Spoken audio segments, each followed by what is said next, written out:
ഇറച്ചിക്കറി മാത്രം കൂട്ടിയാണ് ചോറ് തിന്നത്തുള്ളൂ എന്ന് പറയുന്ന കുട്ടികളെ കാലിലൊക്കെ വീട്ടിലുണ്ടെങ്കിൽ ഇതുപോലെ സോയ വാങ്ങിയിട്ട് ഇതുപോലെ ഒന്ന് ഉണ്ടാക്കി കൊടുത്തു നോക്കട്ടോ. ശരിക്കും പറഞ്ഞാൽ ഗ്രേവി മാത്രം മതി ചോറ് തിന്നാൻ, അത്രയ്ക്ക് ടേസ്റ്റാണ് കേട്ടോ. അപ്പോൾ ഈ ഒരു സോയ നിങ്ങൾക്ക് ഇതുപോലെ നിങ്ങൾക്ക് കുറച്ച് ഒരുമിച്ച് വാങ്ങുവാണെങ്കിൽ നിങ്ങൾക്ക് അധികം വിലക്ക് കിട്ടത്തില്ല. നിങ്ങൾക്ക് ഒരു 50 രൂപയ്ക്കൊക്കെ കിട്ടും കേട്ടോ, 1 കിലോയ്ക്ക് ആയിട്ട് വാങ്ങാം. അപ്പോൾ ഇതുപോലെ നിങ്ങളൊരു വാള എടുത്തിട്ട് നിങ്ങൾക്ക് ഇതുപോലെ വെള്ളത്തിലിട്ടിട്ട് ഒരു അരമണിക്കൂർ നേരമൊന്നും വേണ്ട, ഒരു 10 മിനിറ്റ് കൊണ്ട് നമുക്കിത് കുതിർന്ന് കിട്ടുമ്പോൾ ഇതുപോലെ ശരിക്കും കൈ കൊണ്ട് നന്നായിട്ട് ഞെക്കി പിഴിഞ്ഞ് എടുക്കുക. ഇതുപോലെ ഒന്ന് വീറ് വരുമ്പോൾ നമുക്ക് ഇതെല്ലാം നമ്മൾ ബീഫ് നമ്മൾ കഷ്ണിച്ചിടുന്ന പോലെ തന്നെ നമുക്കത് ഇതുപോലെ എല്ലാം ചെറിയ ചെറിയ കഷ്ണങ്ങളായിട്ട് അത് നുറുക്കിയെടുക്കാം കേട്ടോ. ഇനി നമുക്ക് ഇതിനകത്തേക്ക് നമുക്ക് മസാലയുടെ കൂട്ട് ഇട്ട് കൊടുക്കണം. അപ്പം നമുക്ക് ഇതുപോലെ ഒരു നുള്ള മഞ്ഞൾപ്പൊടി ഇടുക. ഒരു കാര്യം, നമുക്ക് ചോറിന് മാത്രമല്ല കേട്ടോ, നമുക്ക് ബാലൻസ് ഒക്കെ ഇരിപ്പുണ്ടെങ്കിൽ രാവിലെ ചപ്പാത്തിക്കും ഇടിയപ്പത്തിനും പുട്ടിനും അപ്പത്തിനൊക്കെ കൂടെ ഇട്ട് കഴിക്കാൻ പറ്റുന്ന നല്ലൊരു കറിയാണ് കേട്ടോ. അപ്പോൾ ഇതുപോലെ നമുക്ക് ഉണ്ടല്ലോ കറുവപ്പട്ട, ഗ്രാമ്പു, ഏലക്ക പൊടിച്ചതുണ്ടെങ്കിൽ നിങ്ങൾക്ക് അതിട്ട് കൊടുക്കണം. പിന്നെ ഇപ്പോൾ ഇട്ടത് കോൺഫ്ലോർ ആണ് കേട്ടോ. കോൺഫ്ലോർ ഉണ്ടെങ്കിൽ 2 സ്പൂൺ ഇട്ട് കൊടുക്കാം. നമുക്ക് നല്ലൊരു ക്രിസ്പിനെസ് കിട്ടാനായിട്ടാണ് കേട്ടോ, ഓരോ കഷ്ണങ്ങൾ എടുക്കുമ്പോൾ നല്ലൊരു ടേസ്റ്റ് കിട്ടാനായിട്ടാണ് ഇതിട്ട് കൊടുക്കുന്നത്. അല്ലെങ്കിൽ നിങ്ങൾക്ക് ഒരു നുള്ള അരിപ്പൊടി ഇട്ട് കൊടുത്താലും മതി. പിന്നെ ഇതുപോലെ ഒരു സ്പൂൺ മുളക് പൊടി ഇട്ട് കൊടുക്കാവുള്ളൂ. പിന്നെ മഞ്ഞൾപ്പൊടി, പിന്നെ അത്ര മതി. ഇനി കുറച്ച് ഉപ്പും കൂടി ചേർത്തിട്ടുണ്ട്. ഇനി ഇതുപോലെ നന്നായിട്ടൊന്ന് കൈ കൊണ്ടൊന്ന് തിരുമ്മി ഒന്ന് മുളക് പുരട്ടി വയ്ക്കുക. നമ്മൾ ബീഫൊക്കെ ചിക്കനൊക്കെ മുളക് പുരട്ടി വയ്ക്കുന്ന പോലെ തന്നെ ഒന്ന് മുളക് പുരട്ടി വെച്ചിട്ട് ഇതുപോലെ ഒരുപാട് എണ്ണ ഇട്ട് കൊടുക്കണ്ട, നമുക്കൊരു കുറച്ച് എണ്ണ ഒഴിച്ചിട്ട് ഇതുപോലെ ഒന്ന് ജസ്റ്റ് ഒന്ന് ഫ്രൈ ചെയ്തെടുക്കാം കേട്ടോ. ഇങ്ങനെ നിങ്ങൾ മുളക് പുരട്ടി നിങ്ങൾക്കത് ഫ്രിഡ്ജിലോട്ട് വെക്കുന്നതെങ്കിൽ കുട്ടികൾക്ക് ഒരു 2-3 വയസ്സൊക്കെ ഉള്ള കുഞ്ഞു കുട്ടികൾക്കൊക്കെ ചോറിന് കൊടുക്കുകയാണെങ്കിൽ ഭയങ്കര ടേസ്റ്റ് ആയിരിക്കും കേട്ടോ. അത് ആ രീതിയിൽ നിങ്ങൾക്കത് പൊരിച്ച് കൊടുക്കാം. കുട്ടികൾക്ക് സ്കൂളിൽ കൊടുത്തിടാനും പറ്റും, വളരെ ടേസ്റ്റി ആയിട്ട് നമുക്ക് ആ ഒരു രീതിയിൽ പൊരിച്ച് കൊടുക്കാം.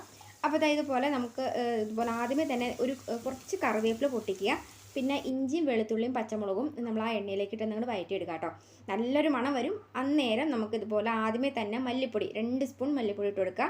ആ ഒരു മല്ലിയുടെയൊക്കെ ഒരു മല്ലിക്കുത്ത് മാറി കിട്ടും. ഈ ഒരു രീതിയിൽ നിങ്ങൾ ആദ്യമേ കൂട്ടി മല്ലി ഇട്ട് കഴിഞ്ഞിട്ടുണ്ടെങ്കിൽ കേട്ടോ നല്ല ടേസ്റ്റും കിട്ടും ഗ്രേവിക്ക്. അപ്പോൾ പിന്നെ അതിനുശേഷം നമ്മൾ പച്ചമുളക് ഇടിച്ചിട്ടത് കൊണ്ട് തന്നെ നമ്മൾ മുളക് പൊടി ഇടുമ്പം നോക്കിയിടുക. 1 സ്പൂൺ മുളക് പൊടി കൊണ്ട് ഇട്ട് കൊടുക്കുക. പിന്നെ ഇതുപോലെ 3 സവാള അരിഞ്ഞേക്കുന്ന ഷേപ്പ് കണ്ടല്ലോ അല്ലേ. ഈ ഒരു രീതിയിൽ നമ്മൾ ചില്ലി ചിക്കനൊക്കെ വയ്ക്കുന്ന രീതിയിൽ തന്നെ അത് സ്ക്വയറായിട്ട് സവാള അരിഞ്ഞെടുക്കുക കേട്ടോ. ഇനി ഒരു ഹാഫ് തക്കാളി എടുക്കുക. ഹാഫ് തക്കാളി ചെറിയ ചെറിയ കഷ്ണങ്ങളായിട്ടത് നുറുക്കി ഇട്ട് കൊടുക്കുക കേട്ടോ. അപ്പോൾ ഈ ഒരു നമുക്ക് തക്കാളിയും സവാളയും കൂടെ കൂടിയിട്ടൊക്കെ നമ്മൾ ആ ഇഞ്ചിയും പച്ചമുളകിൻ്റെയൊക്കെ ഒരു ഫ്ലേവർ വരുമ്പോൾ തന്നെ നല്ലൊരു ടേസ്റ്റാണ് കേട്ടോ. അപ്പോൾ ഇതുപോലെ നമ്മളൊന്ന് ചെറുതായിട്ട് ഒരുപാട് മുരിച്ച് കരിക്കാൻ നിൽക്കണ്ട, ജസ്റ്റ് ഒന്ന് 2-3 ഇളക്കൊന്ന് ഇളക്കി എടുത്തിട്ട് നമുക്ക് അതിനകത്തേക്ക് നമ്മളവിടെ ഫ്രൈ ചെയ്ത് വെച്ചേക്കുന്ന നമ്മുടെ ഒരു സോയ ഉണ്ടല്ലോ, ആ സോയ നമുക്ക് അതിനകത്തേക്ക് കൊട്ടിയിട്ട് കൊടുക്കാം കേട്ടോ. ഇതുപോലെ ഒന്ന് ഫുള്ളൊന്ന് കൊട്ടിയിട്ട് കൊടുക്കുക. ഒരുപാട് മുരിക്കണ്ട കേട്ടോ. നിങ്ങൾക്കത് മുരിച്ചിട്ട് കുട്ടികൾക്ക് സ്കൂളിൽ അങ്ങനെ കൊടുക്കണം എന്നുണ്ടെങ്കിൽ ജസ്റ്റ് നന്നായിട്ടൊന്ന് ഫ്രൈ ചെയ്തെടുക്കാം. ഇനി അതല്ലാതെ നമ്മളിപ്പോൾ ഇങ്ങനെ ഈ റോസ്റ്റ് ചെയ്യാനായിട്ടാണെങ്കിൽ ഒരുപാട് മുരിക്കാൻ നിൽക്കണ്ട, ഈ ഒരു രീതിയിൽ ജസ്റ്റ് ഒന്ന് അങ്ങോട്ട് ഇട്ടാൽ മതി കേട്ടോ. അപ്പോൾ ഇതുപോലെ 1 ഗ്ലാസ് വെള്ളം, 1-1.5 ഗ്ലാസ് വെള്ളം എടുക്കാവുള്ളൂ, കൂടുതൽ വെള്ളം എടുത്ത് ഒഴിക്കരുത് കേട്ടോ. ഇനി ആവശ്യത്തിന് ഉപ്പിട്ട് കൊടുക്കുക. നന്നായിട്ടൊന്ന് കൂട്ടി ഇളക്കിയിട്ട് നമുക്കൊരു 5 മിനിറ്റ് നേരം കൂടുതൽ വയ്ക്കരുത്. സിമ്മിലിട്ടിട്ട് നമ്മളതൊന്ന് മൂടി വെച്ചിട്ട് വേവിക്കുക. അപ്പോൾ ഈ നന്നായിട്ടൊന്ന് വെന്ത് വരുമ്പോൾ തന്നെ ആ ഒരു തക്കാളിയും അതുപോലെ ഇഞ്ചിയുടെയും പച്ചമുളകിൻ്റെയൊക്കെ ഫ്ലേവർ നമ്മുടെ ആ ഒരു സോയ ചങ്ക്സിലേക്ക് പിടിക്കും കേട്ടോ. നല്ലൊരു മണമായിരുന്നു. ഇതിങ്ങനെ തുറക്കുമ്പോൾ തന്നെ നല്ലൊരു മണമാണ് കേട്ടോ. അപ്പം ഇത് നന്നായിട്ട് ശരിക്കും ഇത് ഉടഞ്ഞു വന്നിട്ടുണ്ട്. പിന്നെ നിങ്ങൾ ഒരുപാട് സോയ ഇട്ട് വേവിച്ചിട്ടുണ്ടെങ്കിൽ സോയയുടെ ടേസ്റ്റ് പോവും. അപ്പോൾ അതുകൊണ്ട് തന്നെ 5 മിനിറ്റ് കൊണ്ടാണ് ഇത് വേവിച്ചെടുക്കുക. ഇനി ഇതുപോലെ കോൺഫ്ലോർ ഉണ്ടെങ്കിൽ കോൺഫ്ലോർ ഒരു 1.5 സ്പൂൺ കോൺഫ്ലോർ കലക്കി ഒഴിക്കാം.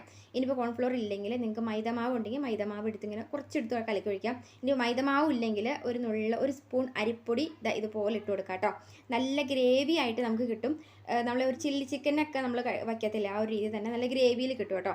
അപ്പോൾ ഈ ഒരു രീതിയിൽ നിങ്ങളത് എടുക്കുകയാണെങ്കിൽ നമുക്കത് ചപ്പാത്തിക്കൊക്കെ കഴിക്കാം, ചോറിനും കഴിക്കാം. അപ്പോൾ ലാസ്റ്റ് നമ്മൾ എടുക്കാൻ നേരത്തെ നമുക്ക് ഇതുപോലെ കുറച്ച് കുരുമുളക് പൊടി ഉണ്ടെങ്കിൽ കുരുമുളക് പൊടി ഇടാം. ഇനി ഇതില്ലെങ്കിൽ നമുക്ക് ഗ്രാമ്പു, ഏലക്ക, പട്ട പൊടിച്ചത് ജസ്റ്റ് ഒന്ന് തൂളി കൊടുക്കാം. പിന്നെ ഇതുപോലെ ഇത്തിരി വെളിച്ചെണ്ണ, നമുക്ക് താളിക്കേണ്ട ആവശ്യമില്ല, ഇത്തിരി പച്ച വെളിച്ചെണ്ണ മുകളിൽ തൂളി കൊടുക്കാം കേട്ടോ. ശരിക്കും നമ്മളാ ഒരു പീസിലേക്കൊക്കെ ശരിക്കും നമ്മൾ ബീഫൊക്കെ നല്ല റോസ്റ്റ് ചെയ്തെടുക്കത്തില്ലേ, ആ ഒരു രീതിയിൽ തന്നെ ശരിക്കും പിടിച്ച് കിട്ടും. ഒരു 10 മിനിറ്റ് നേരം നിങ്ങളത് മൂടി വെച്ചിട്ട് എടുക്കാം കേട്ടോ. വളരെ ടേസ്റ്റി ആയിട്ടുള്ള നല്ലൊരു ശരിക്കും ഈ ഗ്രേവി മാത്രം മതി ചോറിന്, അത്രയ്ക്ക് ടേസ്റ്റാണ് കേട്ടോ. കുട്ടികൾക്ക് എന്തായാലും ഇഷ്ടപ്പെടും. അപ്പോൾ ഒന്നുണ്ടാക്കി നോക്കാം കേട്ടോ. അപ്പോൾ നിങ്ങൾക്ക് വീഡിയോ ഉപകാരപ്പെട്ടു തോന്നിയിട്ടുണ്ടെങ്കിൽ എല്ലാ കുട്ടികളൊക്കെ ഉള്ള അമ്മമാരിലൊക്കെ ഒന്ന് ഷെയർ എത്തിക്കാം കേട്ടോ. ആ കുട്ടികൾക്കൊക്കെ ഒന്ന് ഉണ്ടാക്കി കൊടുക്കുക. അപ്പോൾ നല്ലൊരു വീഡിയോ വീണ്ടും കാണാം. ഫോളോ ചെയ്ത് പഠിച്ചിട്ടുണ്ടെങ്കിൽ ഒന്ന് ഫോളോ കൂടി ചെയ്ത് വയ്ക്കാം കേട്ടോ. അപ്പോൾ ബൈ.